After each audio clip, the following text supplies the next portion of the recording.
Olá a todos, sejam mais uma vez muito bem-vindos ao nosso habitual encontro semanal para os nossos estudos e comentários acerca da lição da Escola Sabatina.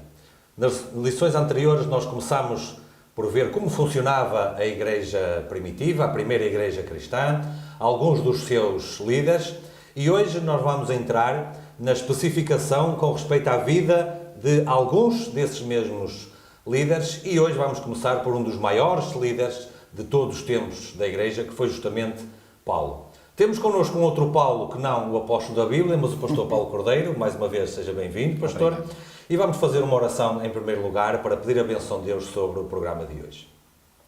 Senhor nosso Deus que habitas o céu, nós te queremos agradecer pela feliz e boa oportunidade que tu nos dás de mais uma vez nos debruçarmos sobre os teus assuntos. Amém. Que esta lição possa ser inspiradora para todos e que nos ajude a perceber melhor qual a nossa missão e o desempenho que devemos ter na tua Igreja. Amém. Isto nós te pedimos e te agradecemos em nome de Jesus. Amém. Amém. Pastor, a lição 5, que é esta que temos na nossa mão, que fala dessa grande figura que é Paulo, fazendo apenas um bocadinho, uma breve introdução à figura de Paulo, estamos a falar de alguém que teve uma história impressionante.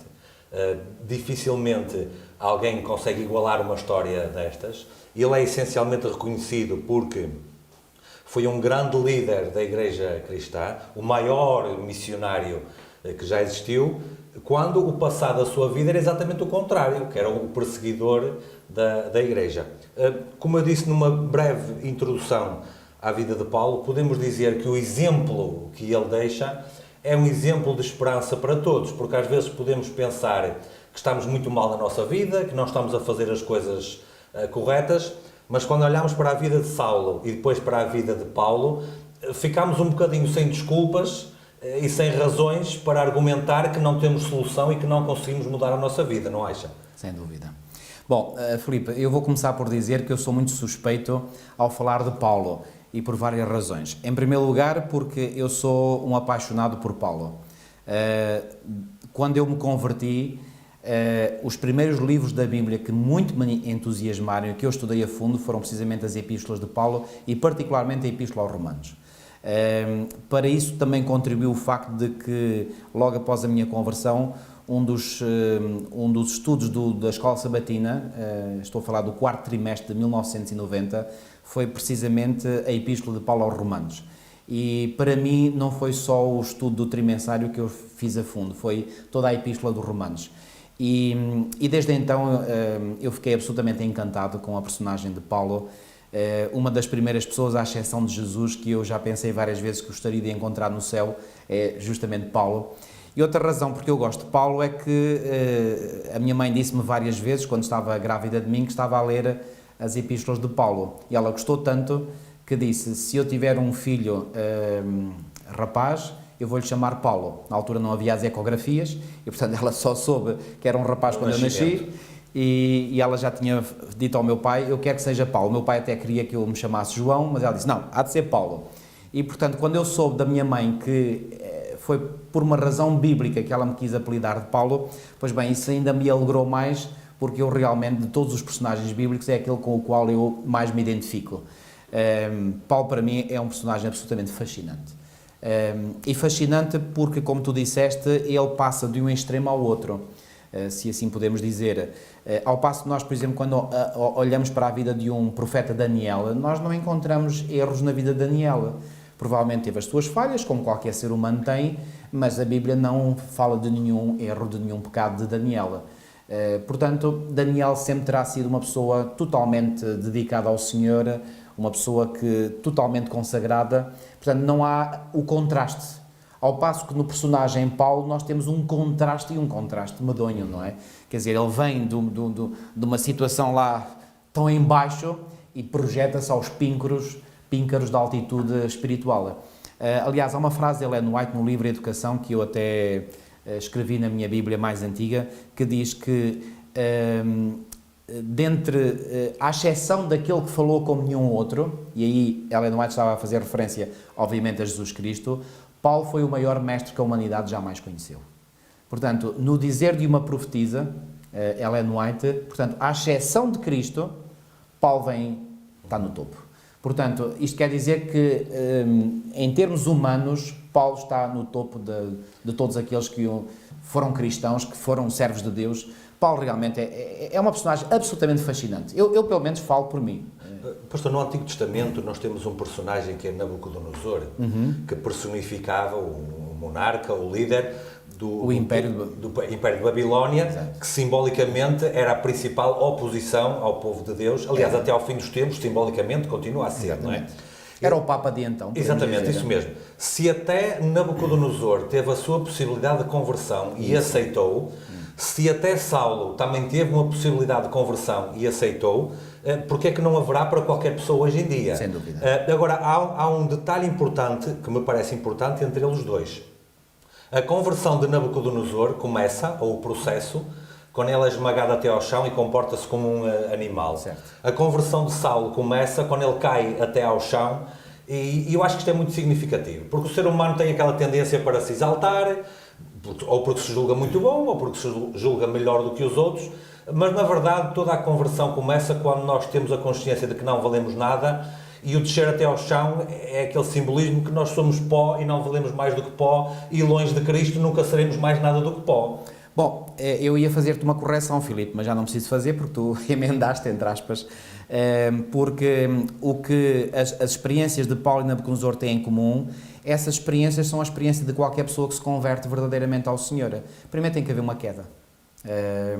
E essa queda, bom, há a queda no pecado, ou a vivência no pecado, mas depois a pessoa tem que cair no sentido em que o seu eu tem que se esmagar completamente. Ou seja, a pessoa tem que cair no pó, como disseste muito bem, a pessoa tem que passar por aquela experiência, que é uma experiência pessoal, ninguém a pode viver por nós.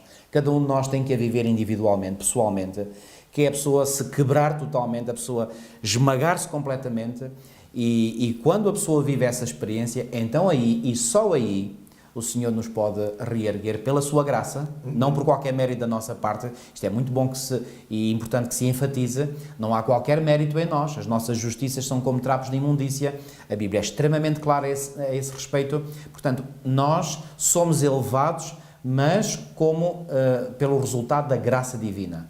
Agora, para essa graça se manifestar na sua plenitude em nós temos realmente que ir lá e escancarar-nos completamente, partirmos aos bocadinhos, e depois o Senhor é que vai refazer um novo vaso. Não por acaso é este mesmo Paulo que depois diz: miserável homem que eu sou, e diz que eu sou o principal de todos os pecadores. Exatamente. Portanto, quando aos olhos de Deus ele aí já era um grande missionário, já era um grande homem na causa, que ele se considerava...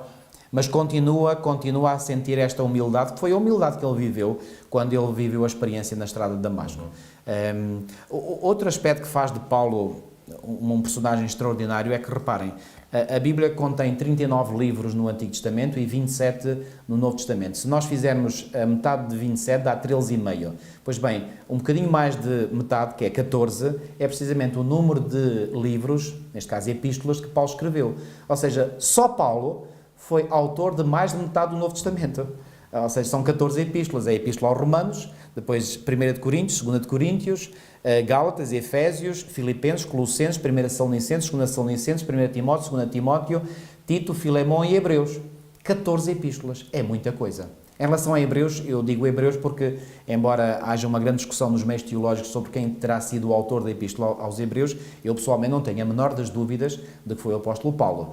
Aliás, Ellen White o diz, e portanto, se Ellen White o diz, eu não ponho isso minimamente em causa. Aliás, faz todo o sentido, e muitos outros eruditos e teólogos têm notado que a estrutura da Epístola aos Hebreus revela claramente, portanto, que Paulo está por trás. Provavelmente ele não colocou ali o nome porque era uma epístola que era para ser dirigida aos hebreus, ou seja, aos seus conterrâneos. E como ele era um personagem que não era muito bem aceito entre os judeus, pelo seu passado, não é? Ele certamente quis ocultar a sua identidade. Mas isto é uma interpretação minha, atenção. Mas quanto ao facto de Paulo ser o autor da Epístola aos Hebreus, volto a dizer, não tenho nenhuma dúvida quanto a isso. Portanto, Paulo é autor de 14 livros do Novo Testamento, mais de metade. Pastor, nós conhecemos todos, aliás, no fim das Bíblias clássicas até temos aqueles mapas das viagens missionárias de Paulo. As 3 grandes viagens missionárias. Que falaremos um bocadinho mais à frente nas outras lições também.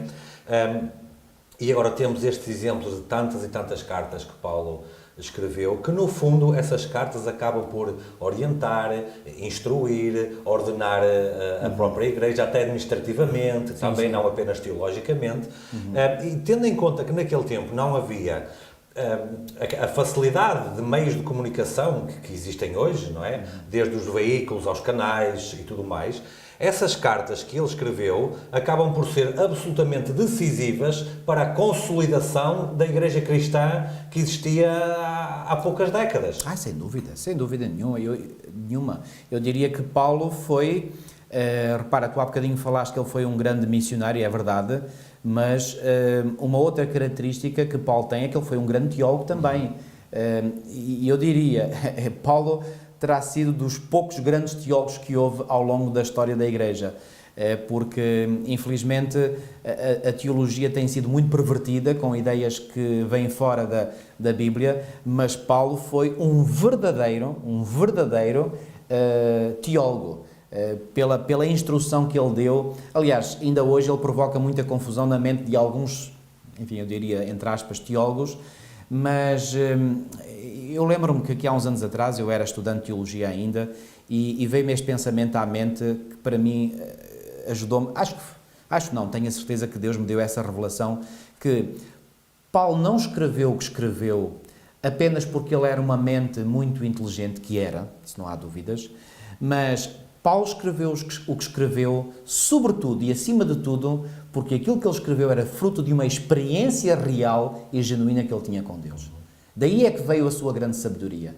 E quando eu apanhei este facto, eu disse, realmente não vale a pena estar aqui a discutir um mérito intelectual ou académico de Paulo. Não, todo o mérito lhe vem pela sua conexão íntima, forte, profunda, que ele teve certamente, e disso não tenho a menor dúvida, ele teve com o Senhor.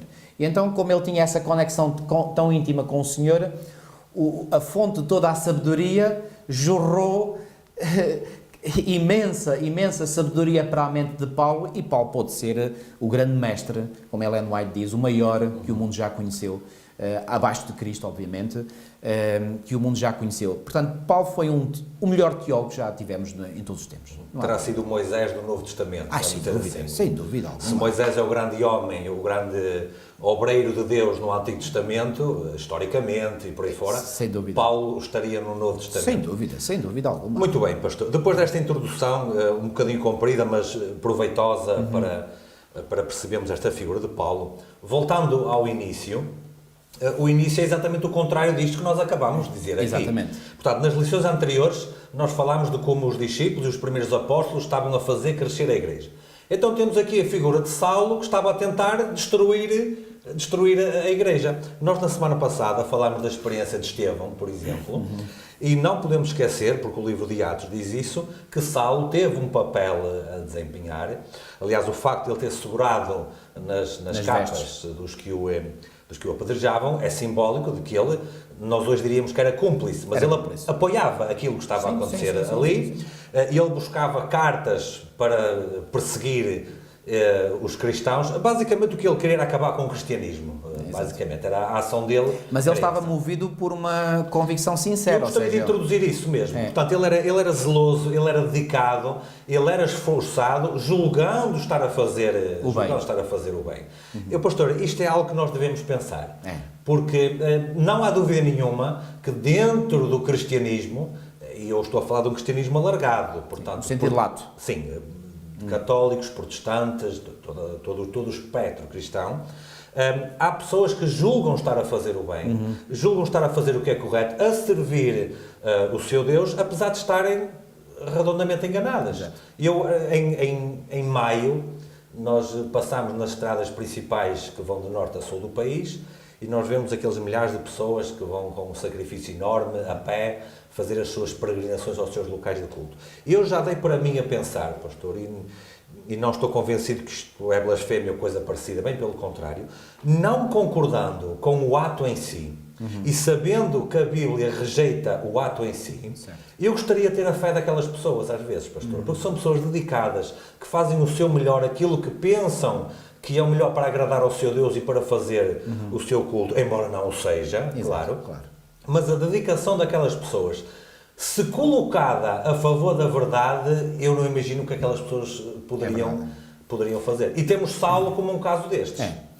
Filipe, aliás, tocaste num ponto que eu já tenho essa convicção há muito tempo. Eu não tenho a menor dúvida que muitas das pessoas que fazem essas peregrinações, como a Fátima, que é o local de maior peregrinação religiosa que temos cá em Portugal, para mim é um dos maiores santuários pagãos que existem no mundo inteiro. Não é o único, oxalá que fosse, mas não é o único. Eu não tenho a menor dúvida que muitas das pessoas que fazem essas peregrinações e vão, elas são sinceras e genuínas. Não direi todas, porque muitos irão lá com outros interesses, até sei de jovens que vão, às vezes, para poder... Passear. Não é só passear e ver se encontram raparigas, e raparigas rapazes, enfim, pronto. Também não é um mau propósito. Não estou a dizer não que será seja... o essencial ali do local. não esteja a dizer que não estou a querer dizer que a motivação seja errada, mas religiosa não é, seguramente. Mas que muitas pessoas se dirigem nessas peregrinações de forma sincera, isso não tenho a menor dúvida. E são pessoas que estão enganadas, estão enganadas, mas estão sinceramente enganadas, ou seja, pensam que estão a fazer uma coisa boa. Pois bem, é exatamente isto que aconteceu com Saulo. Portanto, Saulo estava absolutamente convencido que estava a fazer a coisa correta, que estava numa causa que era a melhor causa na qual ele poderia envolver-se, e isto nos faz perceber aqui algo muito importante, que Deus, que conhece o coração de todos os filhos dos homens, conforme está escrito em 1 Reis 8:39, Ele sabe o que vai verdadeiramente no fundo do coração de cada pessoa. E coisa que nós não sabemos, nem temos essa capacidade, e por um lado ainda bem, mas Deus conhece, e portanto Deus sabia perfeitamente que Saulo era uma pessoa sincera. Ele estava a fazer aquilo com sinceridade, com a plena convicção que estava a fazer uma coisa correta. E Deus pega nisso e o que é que ele tem que fazer? Só tem é que fazer uma transformação na mente dessa pessoa. Não tem que transformar aquele zelo, aquela lealdade, aquela fidelidade pela causa, só tem é que reorientar essa fidelidade, esse zelo. E é isso que vemos exatamente na vida de Paulo, antes e após a sua conversão. O zelo que Paulo tinha antes da sua conversão não vai deixar Paulo. Pelo contrário, vai permanecer. Só que agora o zelo passa de uma causa errada para uma causa certa. E Ellen White tem aqui esta passagem, por exemplo, sobre Paulo, ao dizer como realmente ele transformou-se. Por exemplo, diz ela aqui, um general que cai, isto na lição de sexta-feira, portanto é uma citação de Atos dos Apóstolos, diz assim, um general cai em combate, está perdido para o seu exército, mas a sua morte não acrescenta força ao inimigo. O mesmo não se passa quando um homem preeminente se une às forças opositoras, pois não só se perdem os seus serviços para a causa que ele deixa, como aqueles com quem se uniu ganham uma enorme vantagem. Saulo de Tarso, a caminho de Damasco, facilmente podia ter sido fulminado pelo Senhor, claro que podia, só estava a fazer asneiras, não é? Contra a causa do Senhor, e dessa forma o poder perseguidor teria sido muito enfraquecido, mas Deus, na sua sabedoria, não só poupou a vida de Saulo, como o converteu, transferindo, gosto desta palavra, transferindo assim um campeão do campo do inimigo para o lado de Cristo. E isto é exatamente a vida de Paulo. Portanto, Paulo não cede do seu zelo. O seu zelo permanece o mesmo antes da sua conversão e depois da sua conversão. Apenas o zelo é reorientado. Em vez de ser orientado na causa errónea, passa a ser orientado na causa correta. Ou seja, ele era um missionário contra Cristo, agora passa a ser um missionário a favor de Cristo. Sem mais. Basicamente. Exatamente. É isso mesmo. Ó pastor, dentro desse contexto, e fazendo aqui uma pequena aplicação teológica, no fim dos tempos nós teremos algo idêntico, ou vários acontecimentos idênticos. Sim. E apenas para mencionar a título de exemplo, nós sabemos que finalmente será promulgada uma lei que obriga a guardar o domingo e depois uma lei contra os observadores do sábado, que serão julgados como os perturbadores da nação. Já falámos do mundo, isto, neste caso será do correto. mundo. Já falámos um bocadinho isto no trimestre passado. Da mesma forma, os que farão estas ações julgarão estar a fazer uma grande coisa. Julgarão, sim.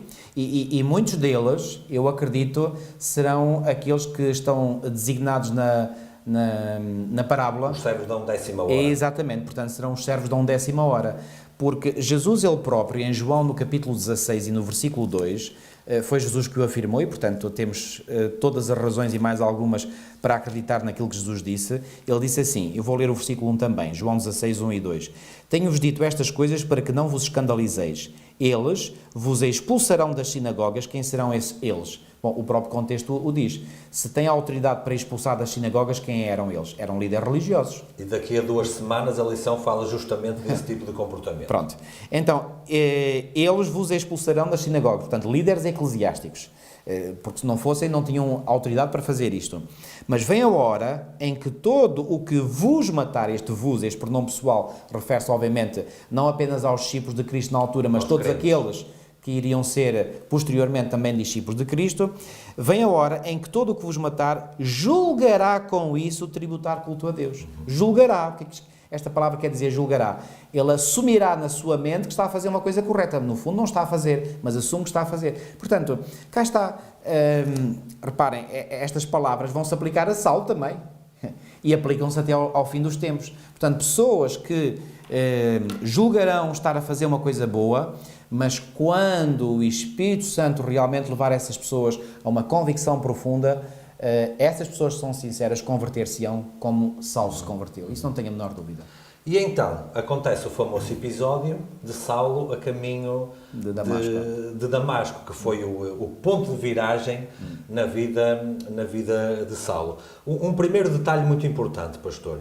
O ponto de viragem deu-se por uma intervenção direta do próprio Cristo, Foi. logo em primeiro lugar. Exatamente. E, portanto, nós às vezes podemos ser levados até Cristo por algum irmão, por algum amigo, de alguma maneira, mas o ponto de viragem tem que ser motivado sempre pela pessoa de Jesus, não é? Aliás, se isso não acontecer, então não estamos na presença de uma conversão genuína.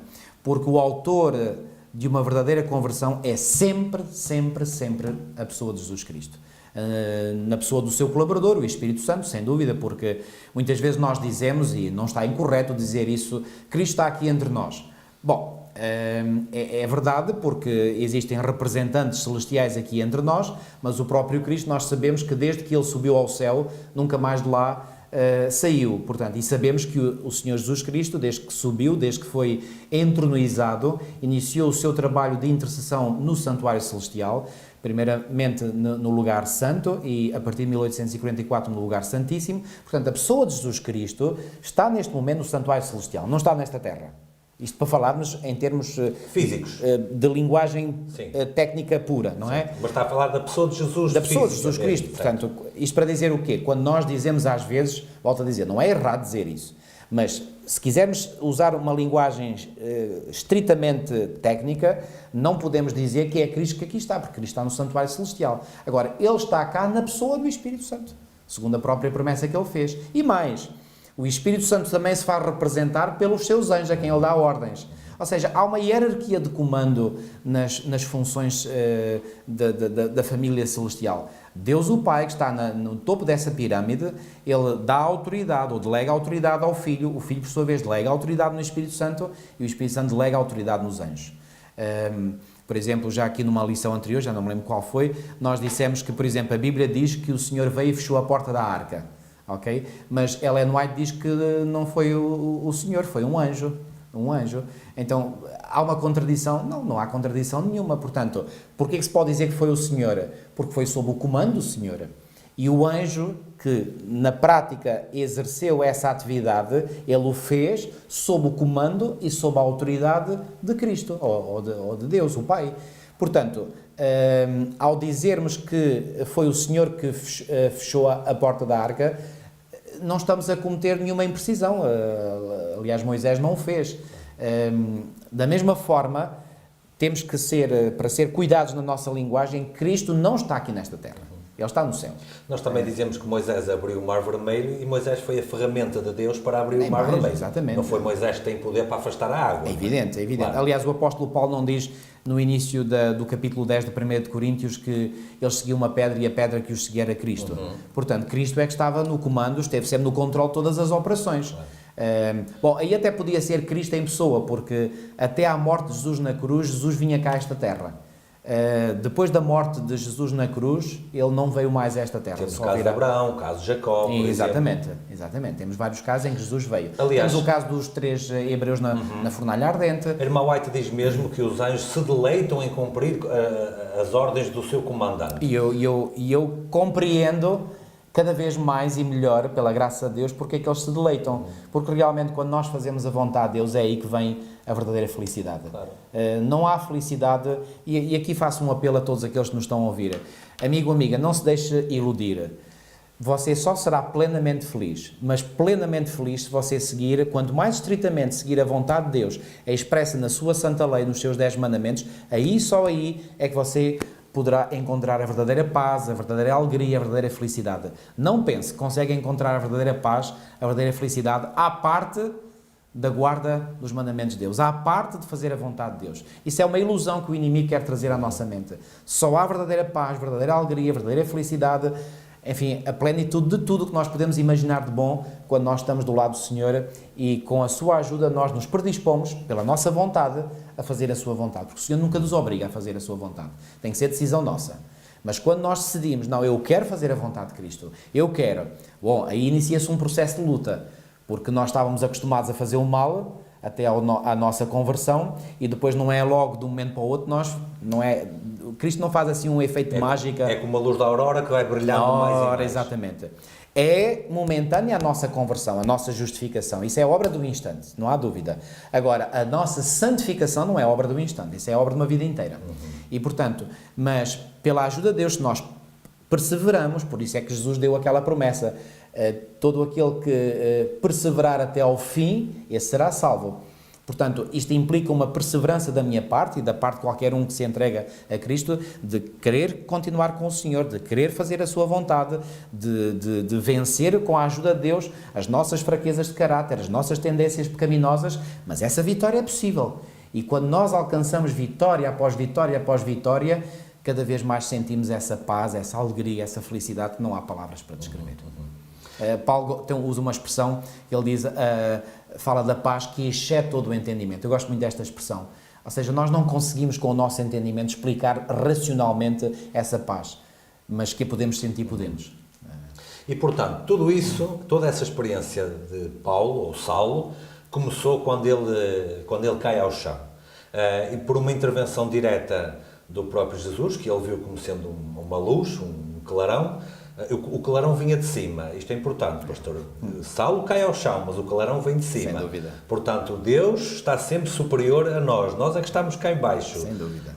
Os problemas no universo começaram quando alguém quis ser como Deus, quis ser elevado como Deus e dizia, acima das estrelas, exaltarei o meu trono. Não, temos que perceber, aliás, quando Davi tem consciência do seu pecado, quer dizer, já tinha consciência, que ele já sabia que fez mal, mas quando o enviado de Deus lhe foi apontar o erro, o que ele faz é vestir-se de saco e humilhar-se até ao pó. Portanto, essa é a nossa posição diante de Deus. Depois, Deus é que nos levanta daquela posição que ali está. Sem dúvida. E foi o que Cristo começou a fazer ali com Saulo. Não disse Jesus, todo o que se humilhar será exaltado. Ora, muito bem. E eu pergunto, será exaltado por quem? Ora, muito bem. Só pode ser por Deus. Ora, com certeza. Ora, com certeza. E já agora, Filipe, se me permites, eu gostaria de dar aqui uma outra dica muito importante. Se você quer mesmo seguir a Cristo e a sua vontade, nunca permita na sua mente que o inimigo o leve a pôr em causa um assim diz o Senhor, um assim está escrito.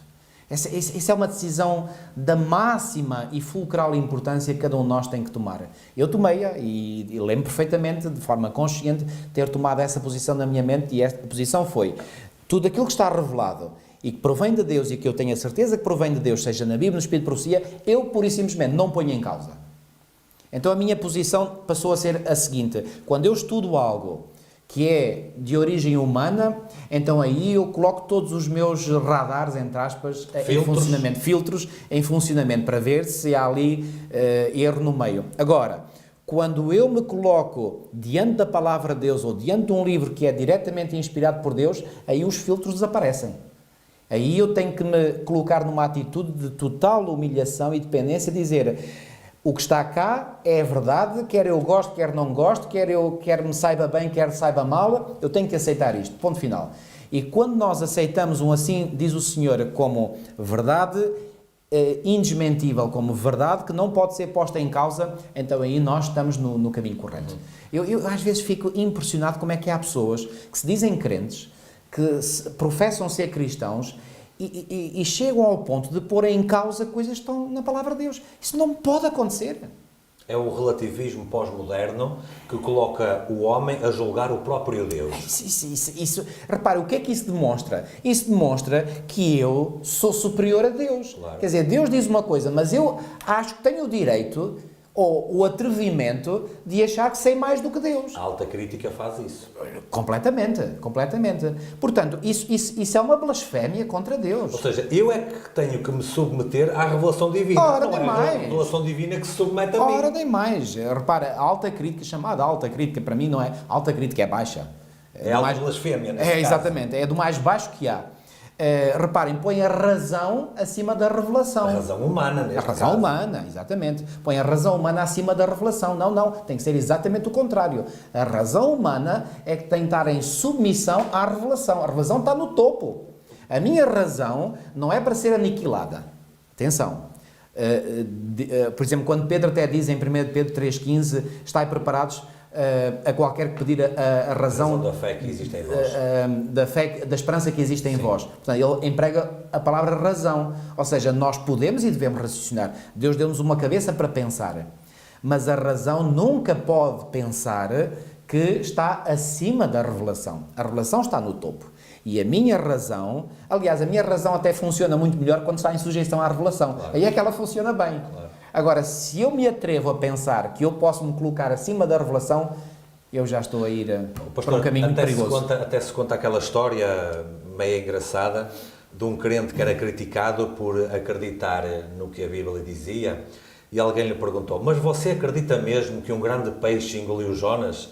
E ele respondeu: se a Bíblia dissesse que Jonas tinha engolido um grande peixe, eu acreditaria. Portanto, a supremacia da revelação escrita divina não pode ser colocada em causa. Exatamente. Porque senão, então...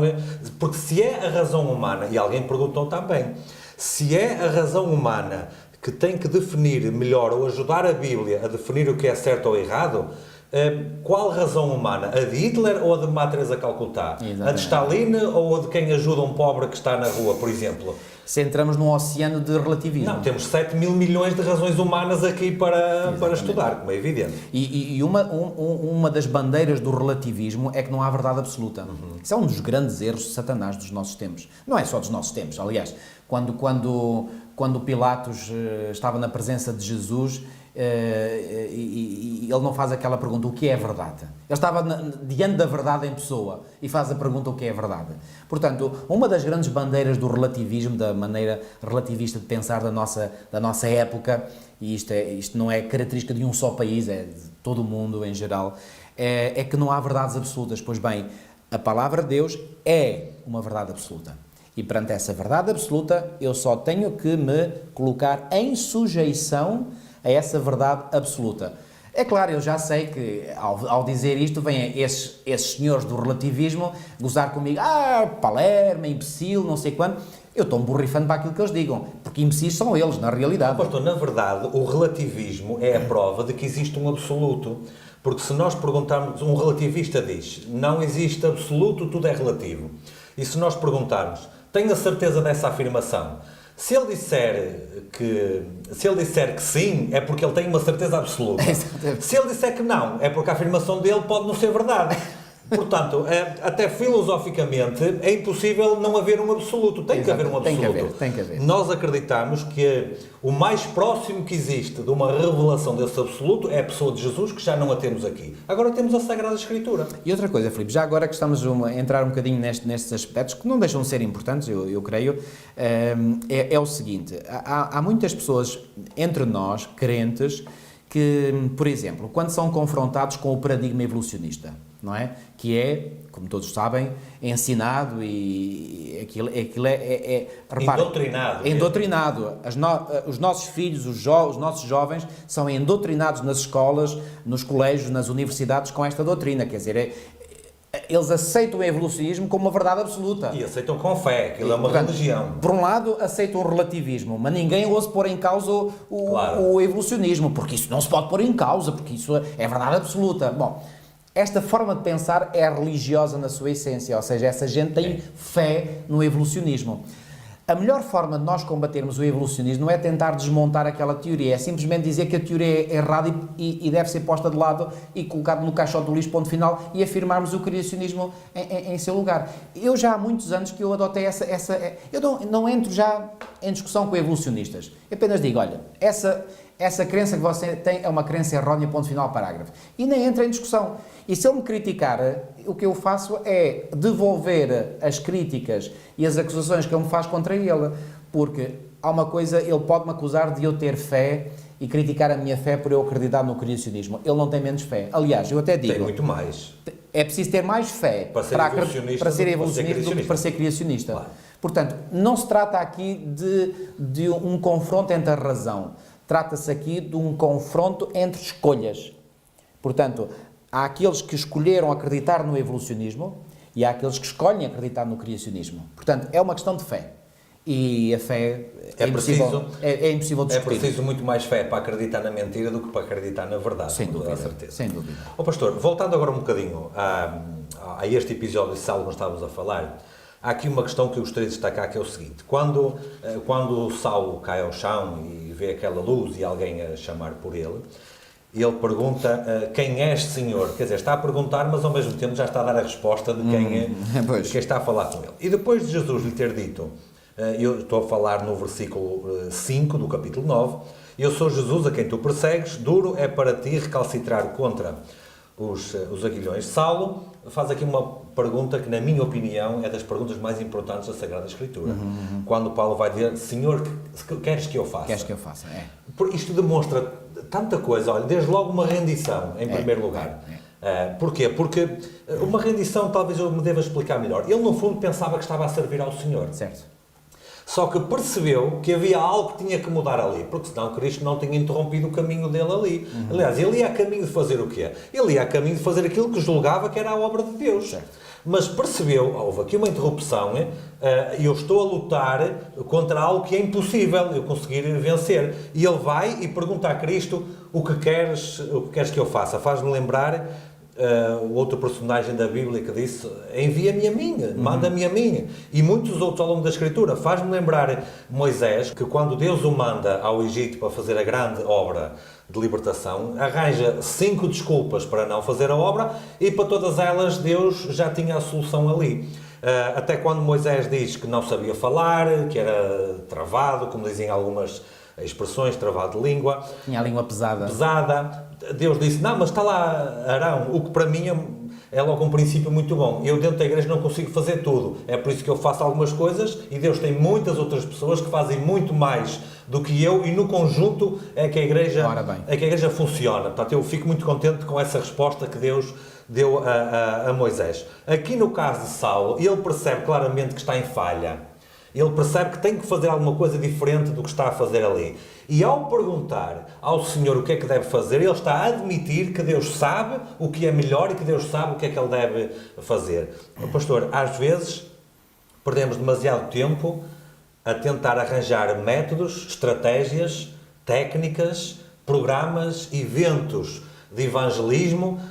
Um dá um palpite, o outro dá outro palpite e ninguém pergunta a Deus o que é preciso fazer. E ninguém pergunta a Deus o como, o quando e o que a fazer. E parece que vamos na nossa força, como Saulo estava a ir, não é? Apenas no nosso zelo e não nos preocupamos em saber qual é a vontade de Deus, qual é o plano de Deus para fazermos. Isto também contribuiu para Saulo mudar, com toda a certeza. Olha, Filipe, eu diria, e esta questão que Saulo faz ao Senhor, para mim contém uma grande revelação e eu gostaria apenas de acrescentar algo mais àquilo que tu disseste, que é o seguinte: quando alguém vive uma verdadeira e genuína conversão, que foi o caso de Saulo, eu diria que a próxima pergunta, porque repara, essa pessoa está completamente, porque ela caiu, foi aquilo que começámos por dizer no início desta lição, porque ele caiu, ele ficou todo partido, ou seja, é como se, vamos agora usar aqui uma imagem, portanto, um vaso cai ao chão e, portanto, fica todo partido em pedaços. E repara, a pessoa quando está toda partida, ela não sabe o que é que vai fazer.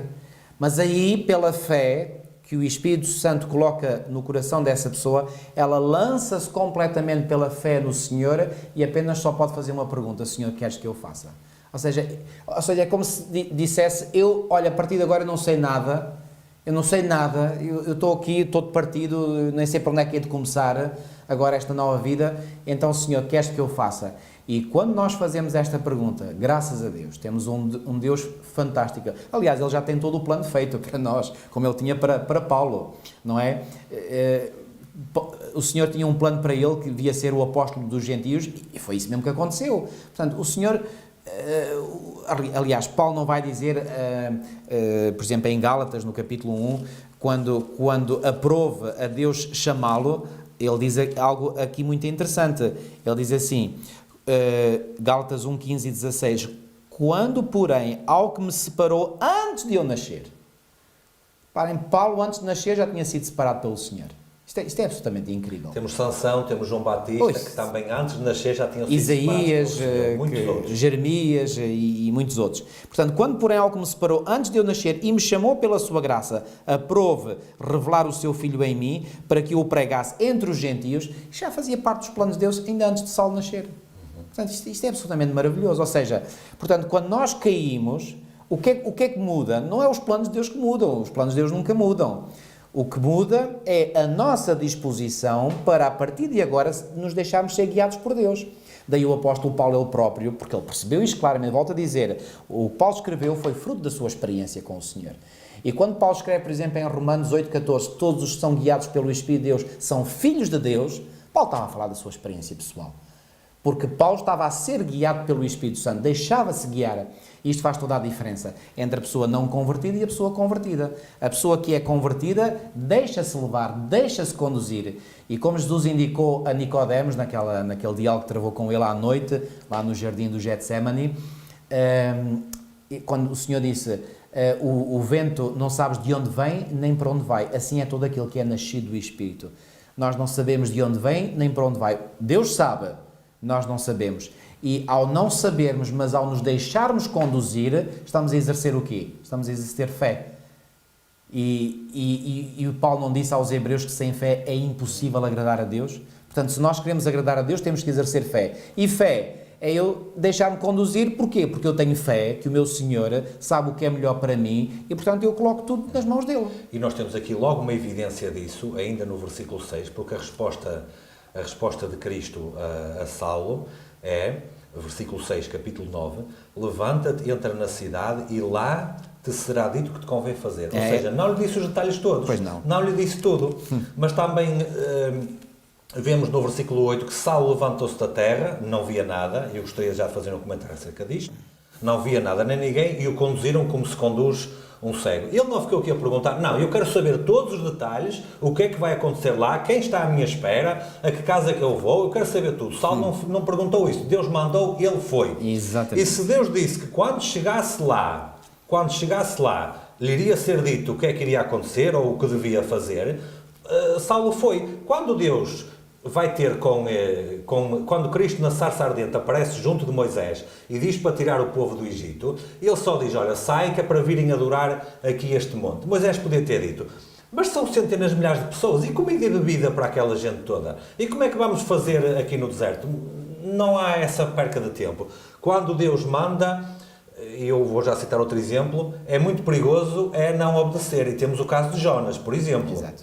Porque Deus mandou e Jonas, lá está, em vez de ficar com a revelação, pôs-se a raciocinar o que é que devia ou o que é que não devia fazer. E não morreu porque o próprio Deus providenciou para ele não... Foi a misericórdia do Senhor, uma vez mais. Exatamente, para ele não morrer. Olha, isto é que é a verdadeira segunda oportunidade. Mas a misericórdia do Senhor. Mas as segundas oportunidades existem nesta vida. Pois é. Não numa outra vida. Exatamente, aqui mesmo. Isto é que é a verdadeira segunda oportunidade que Deus dá e pode até depois...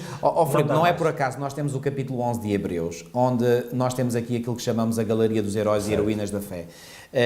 Porquê? Para demonstrar exatamente como estes homens aqui mencionados, eles viveram pela fé. Aliás, aquele texto que eu há bocadinho citei, que de facto sem fé é impossível agradar a Deus, vem aqui, no início do capítulo 11, no versículo 6, e depois mais à frente nós começamos então a ter os exemplos. Aliás, já aqui começa com Abel, depois Enoque, depois Noé, depois Abrão, e falando de Abrão, Paulo diz assim, pela fé Abrão, quando chamado, obedeceu. Ele não pôs em causa o chamado. Claro. Ele disse, Senhor, mas para onde é que queres que eu vá? Então, e mais isto, e as condições, e mais isto, e mais E aquilo. esta Não. gente toda no meio do deserto e, enfim. Pela fé, Abraão, quando chamado, obedeceu, a fim de ir para um lugar que devia receber por herança, e partiu sem saber para onde ia. Isto é que é fé. Eu posso imaginar, em termos práticos, no Abraão ter chegado junto da sua esposa, de Sara, diz: "Oh, mulher, faz as malas." Vamos para o meio do deserto. E a Sara perguntou ao marido: "Vamos para onde?" "Não sei para onde vamos." Deus mandou. Deus mandou. E simplesmente, e eu acredito plenamente que Sara não questionou aquilo que o seu marido lhe estava a dizer, porque reconhecia que ele era um homem de Deus, que ele era instruído pelo próprio Deus, e assim como Abraão obedeceu a Deus, Sara obedeceu ao seu marido. E simplesmente obedeceram.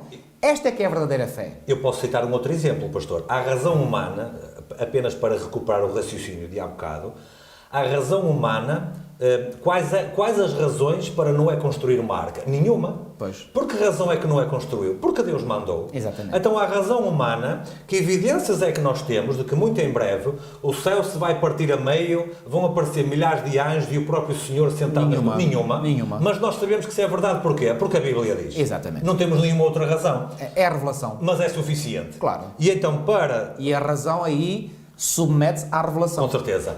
Para Saulo, Deus mandou ir à cidade e foi o suficiente. O detalhe que eu gostaria de destacar, pastor, é o que está aqui no versículo 9, onde diz que esteve 3 dias sem ver e não comeu nem bebeu. E depois vai lá Ananias ter com ele, mas ele está 3 dias sem ver, sem comer e sem beber. Ora, o próprio Cristo, quando ele morreu na cruz do Calvário, ele passou 3 dias sem ver, porque estava morto, sem comer e sem beber, justamente porque estava morto. E depois ele ressuscita para uma vida nova, certo? O Cristo humano ressuscita para uma vida nova.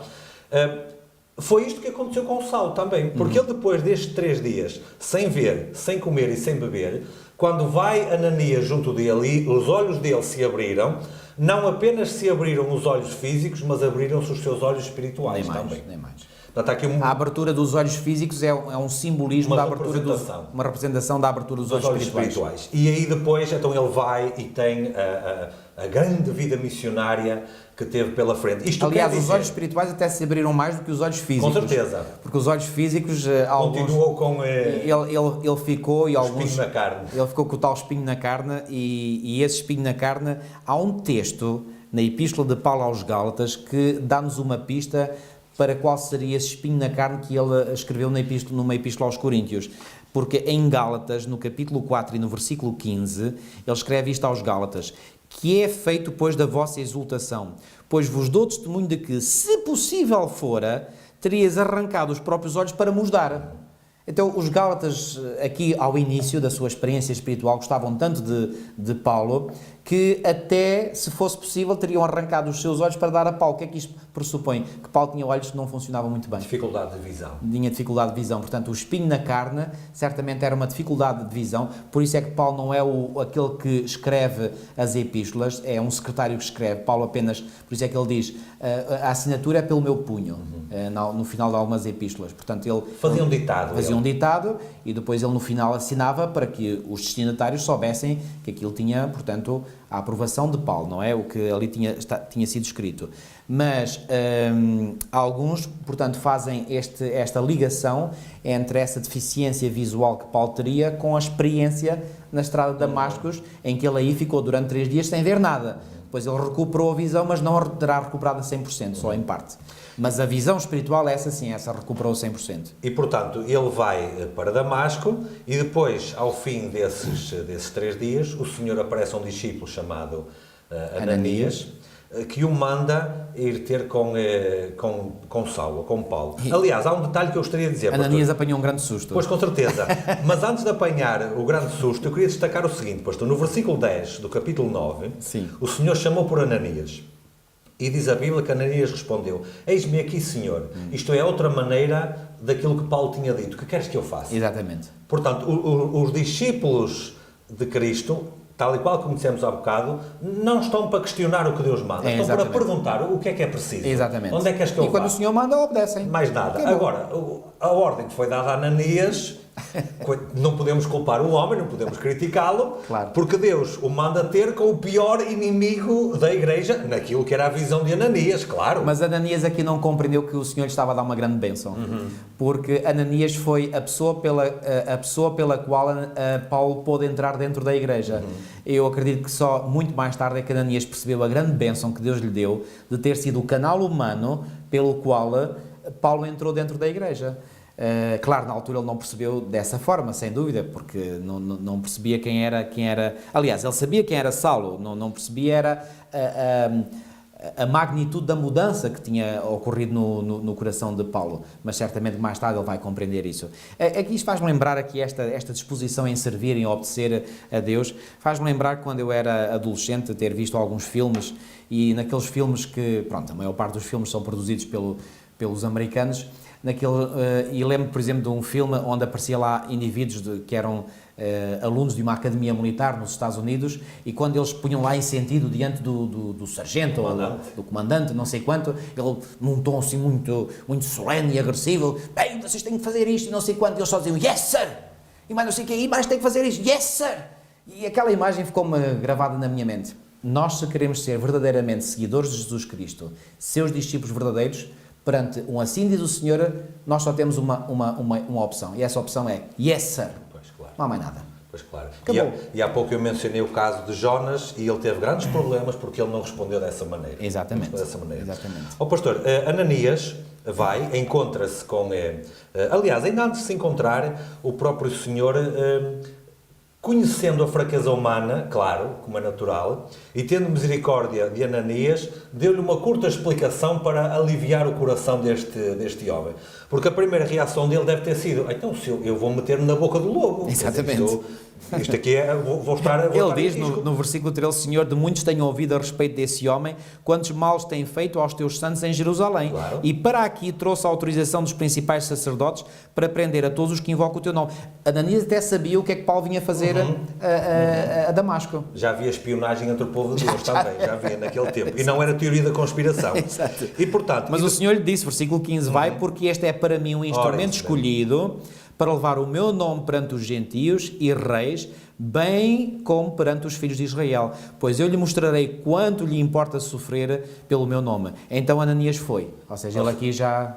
Não resmungou nem contestou aquilo que Deus tinha dito. Provavelmente com alguma reserva ainda, mas foi. Aliás, depois quando Paulo é introduzido na igreja, os crentes tiveram alguma reserva em se encontrar com ele e tudo. Até depois daqueles 3 anos em que ele esteve no deserto da Arábia, quando ele veio para Jerusalém, até os próprios discípulos com certeza estavam relutantes em aceitá-lo. Com certeza. Portanto, Deus respeitando essa nossa fraqueza, porque Deus também sabe que nós não sabemos tudo, claro, é evidente, claro. Não é?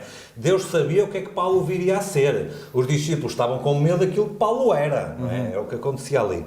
Ananias, mais uma vez, como eu disse, não resmungou, não contestou, foi, impôs as mãos. E tem aqui algo que ajuda a explicar aquilo que nós falámos nas lições anteriores, que é o final do versículo 17, onde Ananias diz, irmão Saulo, já está a tratá-lo por irmão neste caso, o Senhor Jesus que te apareceu no caminho para onde vinhas, me enviou para que tornes a ver e sejas cheio do Espírito Santo. Ora, aqui está a capacitação de Saulo. Foi o que nós falámos nas semanas anteriores. Saulo não iria na sua força, não iria no seu poder. Não, no seu poder e na sua força andava ele até agora. Ora, nem mais. Andava ele até agora. E quando Ananias serve... Isto aqui é uma cerimónia de ordenação, no fundo. É a imposição das mãos e tudo mais. Ananias vai capacitar este homem, ou melhor, o Espírito Santo vai capacitar através do seu instrumento Ananias, este homem para ele começar o seu grande ministério missionário que fez a favor da igreja. Filipe, há aqui uma outra lição muito importante que eu não posso deixar passar, que nós retiramos desta forma como o Senhor aborda a Saulo. Repara bem, o Senhor aborda a Saulo, fala com ele, diz-lhe coisas diretamente, mas não lhe diz tudo, como há bocadinho disseste muito bem. E eu creio que está aqui uma lição da máxima importância. E a lição é...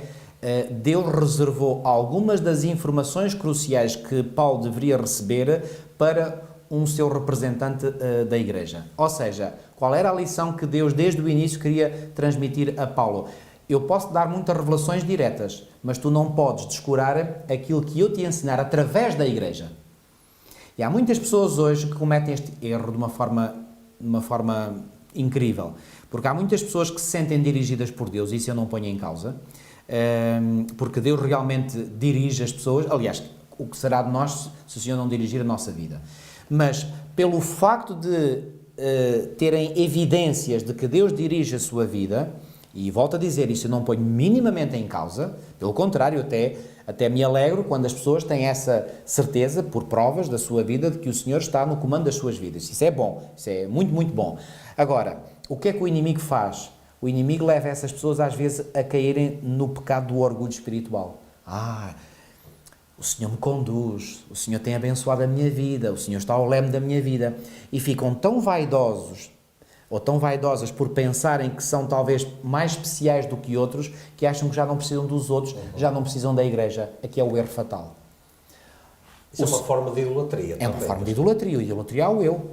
Ou seja, auto-idolatria. Exatamente. Reparem, é um facto que Deus orienta as pessoas pessoalmente, cada uma individualmente. Volto a enfatizar que isto é muito importante.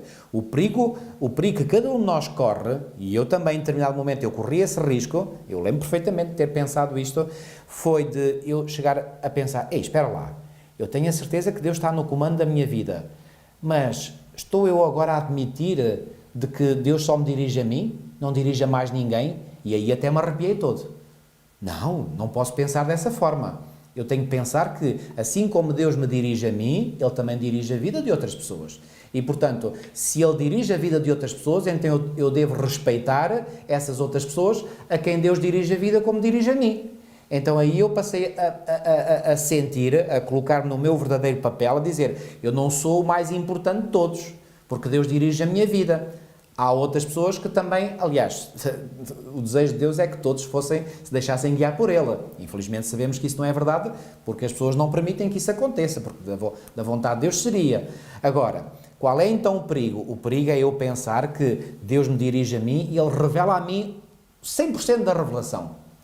Bom, Ele revela 100% da revelação, mas não diretamente a mim. A mim uma parte, mas a outra parte através da igreja.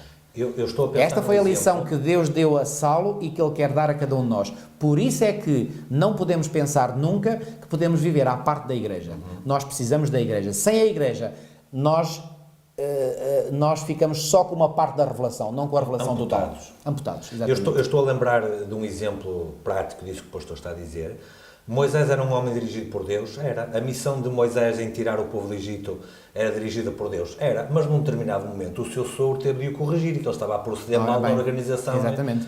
Portanto, ele não tinha toda a revelação. O sogro, em termos organizacionais... Mas foi o sogro usado por Deus, sim ou não? Claro que foi. O sogro estava a perceber melhor do que ele. Exatamente. E ele era um servo de Deus, Moisés. Com certeza. Ora bem. Aliás, uma das lições mais à frente vai falar sobre o concílio de Jerusalém. Porquê? Porque não havia um homem que sabia tudo e que tinha a revelação toda. Teve que ser o conjunto. Ora, exatamente, isso mesmo. Agora, quando eu vejo alguém levantar-se contra a igreja, o que verdadeiramente está em causa é isto que acabámos de dizer. É alguém a achar que sabe mais do que o corpo todo. Porque Deus se revela através do corpo. Portanto, quando alguém se levanta contra a igreja, eu fico com enormes reservas em relação a essa pessoa. O simples facto dela achar que sabe mais do que a igreja, destitui-a logo imediatamente. O que é que diz a Bíblia acerca da multidão de conselheiros? Na multidão de conselheiros há sabedoria. Então pronto, então na ausência da multidão de conselheiros não deve haver muita sabedoria. Exatamente. Portanto, é fácil perceber. Portanto, volto a dizer, é importante nós sermos guiados por Deus, claro que sim. Agora, nunca podemos permitir que isso nos leve a um orgulho espiritual de acharmos que só Deus nos dirige a nós, não dirige a mais ninguém. Elias correu esse risco quando ele pensou que era o único abençoado pelo Senhor naquele momento da história de Israel. E o Senhor disse, não, Elias, não és o único. Há mais 7.000 que não dobraram os joelhos a Baal. E eu tenho que ter consciência, e cada um de nós tem que ter consciência, que não é o único que Deus dirige. Se Deus dirige, amém, dê glórias a Deus e agradeça todo o seu coração a Deus por isso. Mas não pense por isso que você é a única pessoa que é dirigida por Deus. Há outras pessoas que Ele dirige também. Amém. Graças a Deus por isso. O pastor falou há pouco que a seguir a este episódio, portanto logo no início, digamos assim, do seu ministério, ele foi durante algum tempo para as terras da Arábia, portanto, quando saiu dali. E eu achei isto muito interessante, nunca tinha reparado neste pormenor, pastor. Porquê? Porque ele vai para um lugar deserto, para fazer uma preparação espiritual, um estudo diferente do que tinha feito até ali, para depois exercer o seu ministério. Quando Jesus é batizado, ele vai para o deserto para se preparar para o seu ministério. Quando Moisés sai do Egito, ele vai para o deserto para se preparar para o seu ministério. Ou seja, Deus coloca os seus servos em lugares isolados, recatados, afastados de toda a má influência para poder trabalhar a mente deles, ensiná-los e capacitá-los para a obra que ele vem depois a seguir. Há um padrão nestes casos todos aqui, não é, pastor? Tu atingiste o ponto principal, e o ponto principal é essa palavra que usaste, padrão. Há um padrão, efetivamente. E o padrão é, toda a pessoa que genuinamente se converteu ao Senhor, ela passa, e agora eu vou dizer esta palavra, que é uma palavra forte, mas não deixa de ser importante, ela passa obrigatoriamente pela experiência do deserto. Este deserto pode não ser um deserto literal, no caso de Paulo foi, no caso de Moisés foi, no caso de Jesus foi, um deserto literal. Repara, Jesus depois do batismo foi conduzido pelo Espírito ao deserto. Moisés viveu a experiência do deserto durante 40 anos. Paulo viveu a experiência do deserto da Arábia, durante 3 anos e meio. Portanto, aqui foram desertos literais, não há dúvidas. Mas, quando eu digo que é um padrão, que a pessoa que passa por uma genuína conversão passa pela experiência do deserto, esse deserto é um deserto, pode não ser literal, mas é um deserto simbólico. Ou seja, a pessoa passa por uma experiência em que se sente totalmente sozinha. Ela sente como se todos a tivessem abandonado, o que muitas vezes não deixa de ser verdade. Porque quando a pessoa se converte, todos aqueles que eram seus amigos, que até podem ser familiares, às vezes o abandonam, dizendo: este está maluco, endoideceu, fizeram uma lavagem ao cérebro, e essa pessoa sente-se totalmente só. Vamos ver na história de Saulo que só depois da conversão é que ele teve perseguidores, porque antes não tinha, não é? Exatamente, antes ele era o perseguidor. Claro. E passou de perseguidor a perseguido. Ora, isso mesmo. Mas, portanto, a pessoa, ao passar pela experiência do deserto, Deus permite que isso seja uma realidade na vida da pessoa, para quê? Para que a pessoa aprenda uma grande lição. E a grande lição é uma que vem, por exemplo, relatada em Jeremias, no capítulo 17 e versículo 5, que eu gostaria de ler este texto, Jeremias 17, 5, que diz algo muito importante. Diz assim, Jeremias 17, 5, assim diz o Senhor: maldito o homem que confia no homem, faz da carne mortal o seu braço e aparta o seu coração do Senhor.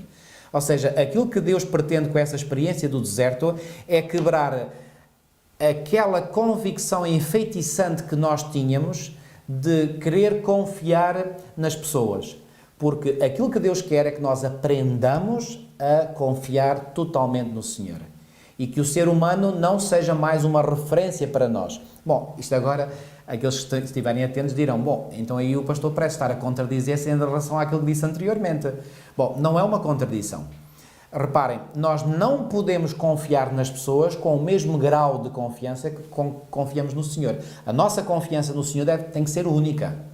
Ou seja, a nossa confiança no Senhor é uma confiança total, absoluta, sem quaisquer reservas.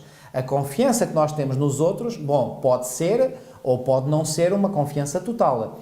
Deus quer que nós, como membros da sua igreja, aprendamos também a confiar nos outros, mas essa confiança nunca é uma confiança absoluta. O que é que quer dizer com isto? Por isso é que a Bíblia diz: maldito o homem confia no homem. A confiança em Deus e na sua palavra está no topo de qualquer confiança. Depois, se eu vir alguém que manifestamente, pelos seus frutos, pela sua vida, manifesta que é um discípulo do Senhor, então eu devo confiar nessa pessoa também. Mas aí não é uma confiança cega, não é uma confiança absoluta, é uma confiança secundária. Ou seja, eu confio nessa pessoa, porque essa pessoa dá provas pela sua vida, por aquilo que ela diz, que é confiável, porque essa pessoa é uma pessoa que confia no Senhor. Ou seja, eu confio nessa pessoa por simpatia, ou seja, porque ele é um discípulo de Cristo. Estão a ver a diferença? Portanto, a confiança no Senhor é suprema, única. Não há comparação. No fundo, aquilo que o pastor está a dizer é: quando nós lemos os relatos que os profetas deixaram na Escritura, nós estamos a confiar no que eles nos deixaram. Mas, em última instância, estamos a confiar no Deus que deu essa revelação. Exatamente. Mas não deixamos de estar a confiar no autor, claro, que é humano. Porque foi a mão que redigiu. Exatamente. Portanto, é esse tipo de confiança que nós devemos ter nos nossos... nas pessoas que compõem a igreja. Bom, lá está. Devemos aqui exercer julgamento. Dentro da igreja, nós sabemos que existe trigo e joio, não é? Existem as virgens prudentes e as virgens loucas. Mas aí o discernimento que nós recebemos pela nossa comunhão com Deus é que nos vai ajudar a saber: bom, esta pessoa é digna da minha confiança, aquela não é. Eu nem preciso dizer: olha, tu não mereces a minha confiança e tu mereces. Não, pelo meu relacionamento, eu vou confiando ou não confiando. Atenção, nunca devemos deixar de respeitar seja quem for. O facto de nós não confiarmos em alguém não quer dizer que temos legitimidade para a desrespeitar, de a tratar mal ou de forma ofensiva. Isso não temos o direito com ninguém, nem com os nossos piores inimigos. Muito menos com aqueles que são irmãos connosco na fé, na mesma igreja. Portanto, eu não tenho o direito de julgar quem quer que seja. Agora, julgar atenção, quando a Bíblia fala que nós não podemos julgar, é no sentido de dizer esta pessoa vai estar salva ou aquela pessoa vai estar perdida. Atribuir sentença definitiva. Exatamente.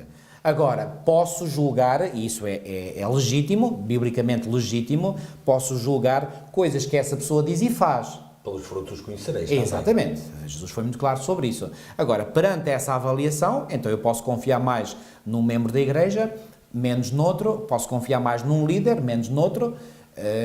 Portanto, devemos... Agora, aquilo que eu há bocadinho mais estava a dizer era a falar da igreja no seu conjunto, quando a igreja se pronuncia, por exemplo, quando Ellen White diz que a maior autoridade nesta terra, abaixo de Deus, é o quê? É quando a Conferência Geral se reúne com delegados do mundo inteiro. E, portanto, quando delegados do mundo inteiro votam algo, por isso é que eu nesta, por exemplo, bom, não era para falar nisto, mas aproveito aqui para fazer um pequeno parênteses, incomoda-me grandemente, nesta discussão que houve já por 3 vezes e que foi levado à discussão e à votação em sessões da Conferência Geral, esta questão da ordenação da mulher ao ministério, incomoda-me grandemente, mas isto é o mínimo que eu posso dizer, quando há pessoas que se atrevem a colocar em causa uma decisão de uma Igreja Mundial. Incomoda-me, mas incomoda-me mesmo. Porque a Igreja decide, no conjunto, é a maior autoridade humana nesta terra abaixo de Deus. Eu simplesmente tenho que aceitar. Posso até não estar de acordo. Posso não estar de acordo, mas aceito. Ponto final. Por exemplo, se fosse o caso de, por exemplo, a Igreja ter votado a favor, podia também não concordar, mas tinha que aceitar. Claro. Portanto, há que aceitar. Agora, este espírito de se colocar contra, e não conseguimos desta, mas da próxima vamos tentar, não sei quanto, para mim isto é um espírito de pura rebeldia. Isto é um espírito de rebeldia. Portanto, e quem diz isto diz outras coisas quaisquer. Portanto, quando a Igreja, reunida a nível mundial, decide, por exemplo, um corpo de doutrinas, essas doutrinas, eu não tenho dúvida nenhuma, essas doutrinas têm o apoio bíblico. Aliás, no meu estudo, já lá vão mais de quase 30 anos de estudo da Bíblia, eu nunca encontrei a mínima como é que eu hei de dizer isto? A mínima possibilidade de colocar em causa, em termos bíblicos, as nossas 28 crenças fundamentais. Pelo contrário, eu tenho encontrado vez após vez, argumentos bíblicos fortes, claros, fundamentados, que sustentam as nossas 28 crenças fundamentais, como Adventistas do Sétimo Dia. Por isso é que eu aceito, sem margem para quaisquer dúvidas, não apenas de forma cega, porque a Igreja votou, mas pelo meu estudo da Bíblia, mas aqui o que eu estou a dizer é que quando uma Igreja decide algo, quando uma Igreja vota algo, então aí eu devo aceitar. Foi a lição que Paulo aprendeu do próprio Senhor. Portanto, ele não aprendeu tudo por revelação direta a Deus, ele aprendeu algumas coisas pelo representante da igreja, que era Ananias. Por outro lado, isto não significa que nós devemos ter uma confiança cega nas pessoas, mas também não significa que nós não devemos confiar nada, quer dizer, que devemos pôr tudo em causa o que pessoas dizem. Portanto, há que ser aqui muito equilibrado e, por um lado, não deixarmos que Deus seja o supremo Senhor da nossa vida e que nos deixemos guiar por Ele e que tenhamos uma vida em que em cada dia sintamos que o Senhor nos guia pelo Seu Espírito Santo.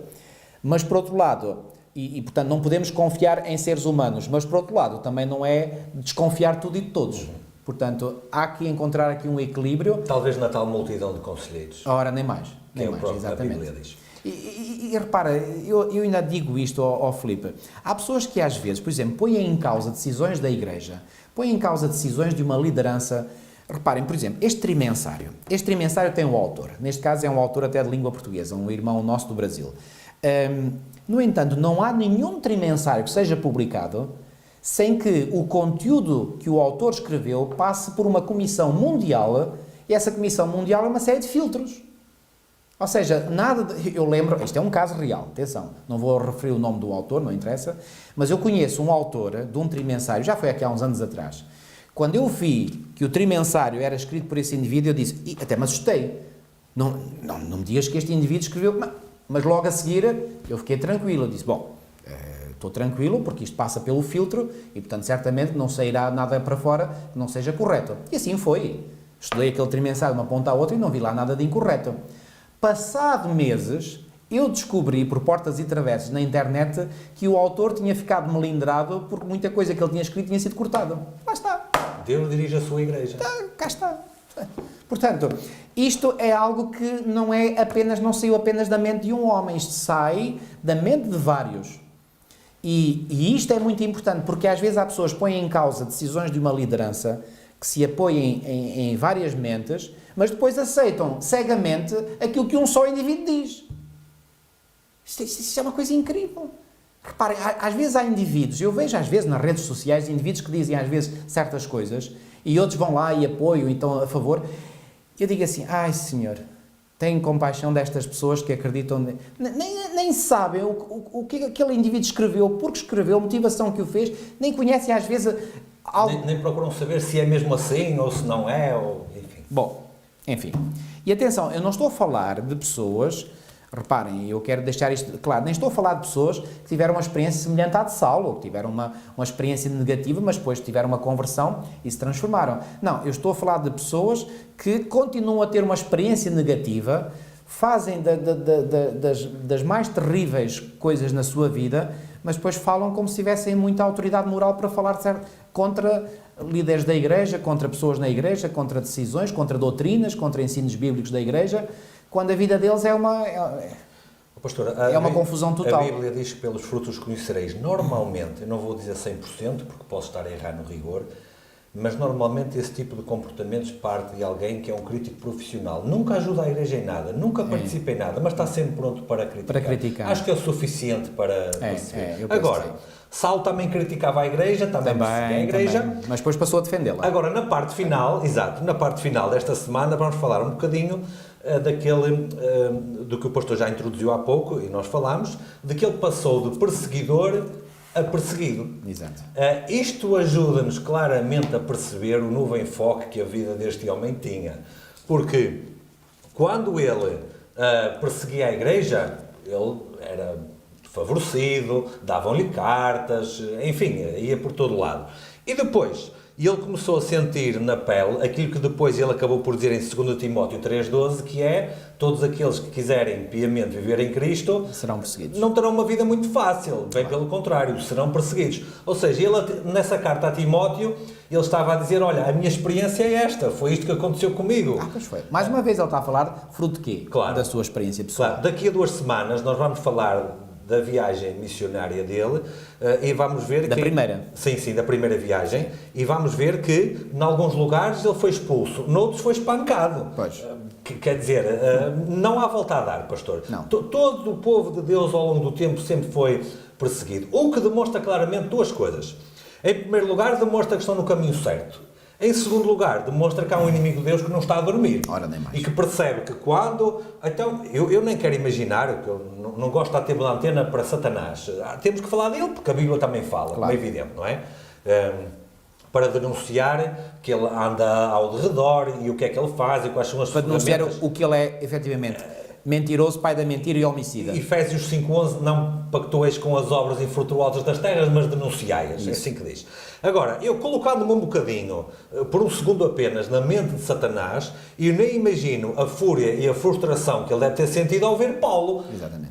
Então este que era uma das minhas principais ferramentas, agora torna-se um dos meus principais inimigos. Vou ter que me vingar da pior maneira possível. Ora, aí está a história de perseguição contra o ministério de Paulo. Nem mais. É isso que explica a perseguição. Satanás fica furioso. Mas isso acontece com todos os outros ao longo da história. Todos ao longo da história. É claro que a fúria da perseguição, eu atrevo-me a dizer isso, é proporcional ao grau da conversão. Quer dizer, no caso de Paulo, ele passa de um extremo ao outro, não é? Ao extremo positivo. E, portanto, a fúria de Satanás é certamente proporcional ao grau de conversão de Paulo, não é? Mas seja como for, seja qual for a alma... Toda a alma convertida ao Senhor, ela vai sofrer perseguição. Pastor, de uma forma ou de outra, física, psicológica, mental, não importa, vai sofrer. Talvez até no encerramento e concluindo esta experiência de Paulo, talvez o pastor possa dizer a alguém que na sua família, no seu local de trabalho, em algum lado qualquer, está a atravessar dificuldades. Muito provavelmente pode ser porque está-se a converter ao Senhor, ou porque já está nesse processo de conversão mesmo, já está a ter uma experiência para ser uma nova pessoa e pode ter a certeza que isso muito provavelmente acontece, não vou dizer a 100%, porque eu não quero saber tudo, não é? Eu nem sei tudo. Mas muito provavelmente essas perseguições que podem estar a acontecer na vida de alguém, na nossa casa, no nosso trabalho, em qualquer lado, vêm porque o diabo não está contente com o rumo que nós estamos a seguir. É isso mesmo, Filipe. Portanto, eu diria mesmo que é uma lei universal. Portanto, quando alguém se converte ao Senhor, portanto, o inimigo fica furiosíssimo com essa pessoa, porque perde um dos seus, não é? Talvez terminemos com um testemunho que não é nosso, mas que temos algo a ver com isso. 1 ou 2 semanas atrás, o pastor teve a oportunidade de batizar uma nova pessoa na nossa igreja, que assim que começou a ter contacto com a nossa igreja, ela tinha contacto com espiritualidades e coisas muito pouco recomendáveis ou nada recomendáveis. Assim que começou a ter contato, começou a frequentar regularmente a nossa igreja, tem um acidente que lhe fratura uma perna e a impede de ir à igreja. Veja que coincidência, pastor. Logo, justamente no momento em que começa a frequentar a igreja, tem um acidente daqueles que a impede de frequentar a igreja. Pela graça de Deus, a sua vontade foi maior. O pastor teve a oportunidade de continuar com estudos bíblicos e tivemos a oportunidade de a batizar há 2 semanas atrás, pela graça de Deus. Portanto, é isto que acontece na vida de muitos. E essa experiência para ela foi o seu deserto. Com certeza. Foi o seu deserto, Com certeza. onde Deus permite que nós possamos fazer agora aqui uma integração do novo conhecimento na nossa mente, fazer aqui um rearranjo mental, porque o que se passa verdadeiramente é quando nós assimilamos novos conhecimentos através da palavra de Deus, nós temos que... Isto é como alguém que tem a sua casa já montada e depois recebe novos móveis em casa. Tem que, muitas vezes, remodelar todo o espaço, tirar umas coisas do sítio onde estavam, colocar lá novas. Assim é o trabalho na nossa mente. Quando nós recebemos nova informação vinda da palavra de Deus, nós temos que proceder a uma acomodação. E essa acomodação leva o seu tempo. Então, Deus, na sua graça, dá-nos essa oportunidade de passarmos pela experiência do deserto para vivermos essa acomodação mental. Isso funciona também em termos coletivos, mesmo agora para encerrar. Deus deu a Moisés uma obra tipológica, que era tirar o povo do Egito. Real, que aconteceu, mas também tipológica. O que é que aconteceu? Saiu do Egito, saiu do mundo, passou o Mar Vermelho, que é o batismo, e depois faz o quê? Passa o tempo no deserto antes de entrar na Canaã prometida. Povo de Deus, antes de entrar na Canaã celeste, também vai ter a experiência do passar aqui por um deserto, tanto individual como coletivamente. Pastor, talvez possamos encerrar com uma oração desta semana. Querido e bom Pai, estás nos céus, muitíssimo obrigado pelo privilégio que nos deste de podermos mais uma vez, Senhor, ser usados por Ti para falar de Ti, da Tua Santa Palavra e em particular deste maravilhoso homem que Tu, Senhor, conheceste antes mesmo do seu nascimento e que no momento certo, Senhor, o chamaste para uma grande obra, para um enorme ministério. Senhor, muito obrigado pela vida de Paulo. Um homem que realmente, abaixo de Ti, foi o maior instrutor, o maior mestre que o mundo alguma vez conheceu. Que nós possamos aprender muito de Paulo, não só da sua experiência, mas do conhecimento que Tu lhe deste, Senhor, e que ele sentiu que era seu dever transmitir a outros, e o fez. E graças a Ti, Senhor, que temos estas epístolas que Ele escreveu, que são a maior parte do Novo Testamento, nas quais nós podemos aprender tanta coisa acerca de Ti. Senhor, abençoa-nos grandemente, abençoa a todos aqueles que nos ouviram, que eles possam crescer mais e mais no conhecimento e na experiência da Tua graça. Tudo isto nós te pedimos e pela fé te agradecemos em nome de Jesus. Amém. Nós voltamos na próxima semana. Até mais.